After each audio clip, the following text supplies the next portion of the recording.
Welcome to Fastlane. I'm Eskabar Page, and today we have a Subaru WRX.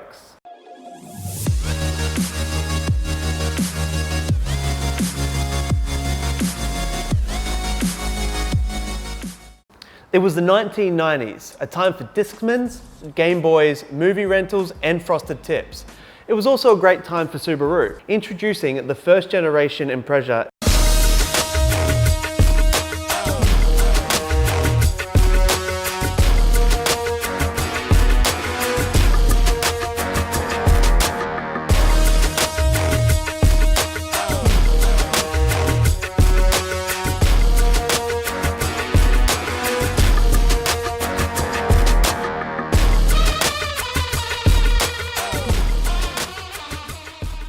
Into the World Rally Championship in 1993, the Subaru World Rally team took a podium on its debut race at the 1000 Lakes Rally and followed it up, coming third overall in the 1993 championship behind Toyota and Ford. This wasn't the end for Subaru though, bringing home 3 consecutive World Rally Championship Constructors titles in 1995, 96 and 97, and a Drivers' Championship for Colin McRae in 1995, Subaru was only getting started with the small 4-door sports car. Spanning across the 1990s, Subaru took home several championship titles for the Canadian, Asia Pacific, African, Irish Tarmac, Australian, and the World Rally Championships, just to name a few. Into the Y2k era. Do you know about the impending doom we're about to face known as the Y2k Bug? Everything will explode. That's right, everything. Back in the days of early technology, to save memory, programmers replaced the first 2 digits of the year with bombs. Literally everything in your house is a time bomb just waiting to go off. That's right, everything. Subaru were getting into their stride when they released the second generation Impreza, dubbed the Bug-Eye.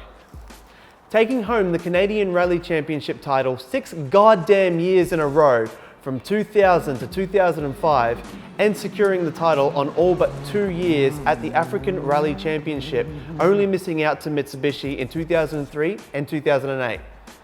Jesus. What? Get the Escalade, we're out of here. Unfortunately, Subaru never won a manufacturer's title in this decade at the World Rally Championship, but holy damn, the amount of wins collectively is still very bloody impressive. Bloody.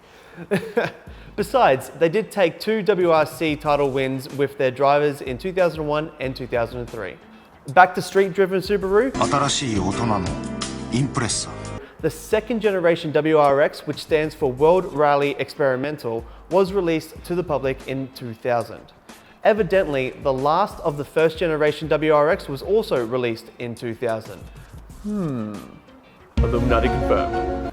The second generation had a serious case of the blind date dilemma.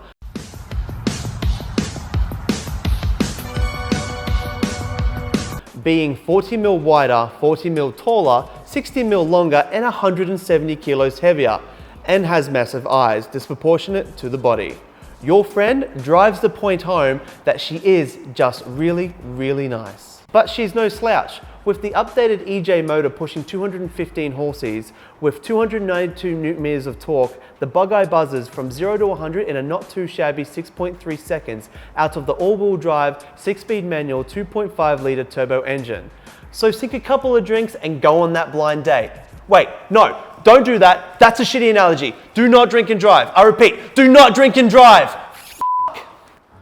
This is Dan's 2001 Subaru WRX Wagon slash hatchback slash whatever you want to call it, because it's like somewhere in the middle from being a full-size hatchback to a small-size wagon. It just really doesn't know what it wants to do. Inspired by his uncle, Dan has owned his dream car for just over a year now. And being a childhood dream to be on that STI life with a soft spot for the Bug-Eyes and the wagons, finding this car for sale in a pretty minty condition was exactly what Dan wanted. So Dan got cracking on the one word that seems to be in his vocabulary with this car. Power!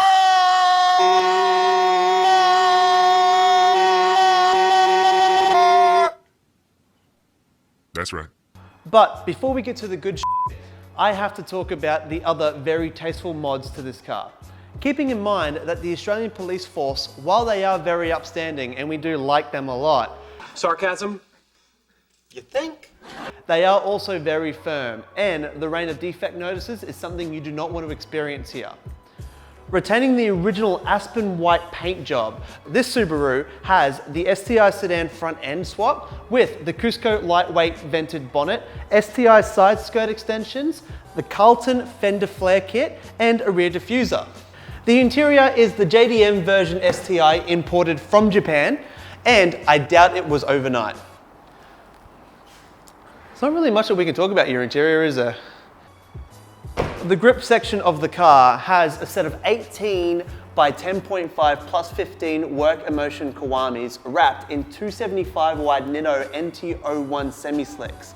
The very best HKS coilovers, Haken rear control arms, and upgraded sway bars. And to allow it all to stop is a set of STI Brembo brakes with the DBA gold slotted and dimpled rotors. The Powerhouse, now, this is where the attention has been focused on. And having the 4 Defi gauges in the cockpit helps Dan in knowing exactly when his Subaru will inevitably blow up. Starting with a Rising Sun built EJ257 short motor and JHH racing built big bore ported heads.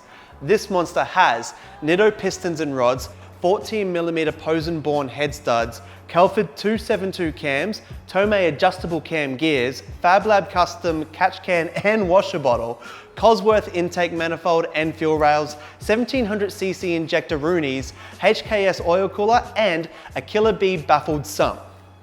On top of this comes the twist-mounted Precision PT6262 Turbo with a tile wastegate and screamer, GFB plumbed blower valve and pulley, APS black front mount, Killer Bee EL Holy headers that are 3.5 inches and goes into a 3-inch exhaust with a HKS muffler, making this Subaru WRX STI good for 500 horsepower on E85 through the PPG built 5-speed with straight gears and the R180 STI rear diff.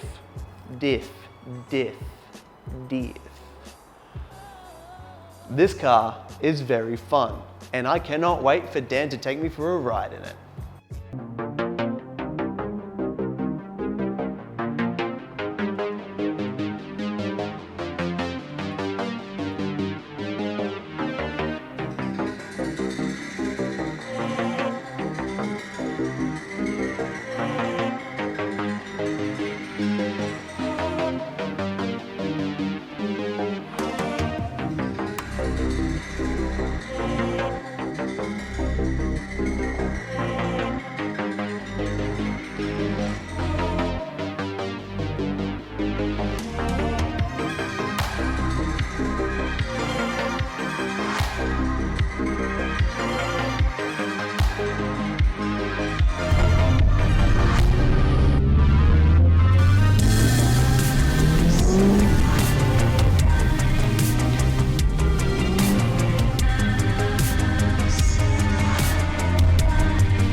Thanks for watching. Do you think Dan's Subaru is a hit or a miss? Sound off in the comments below. You best believe we'll reply back to everyone.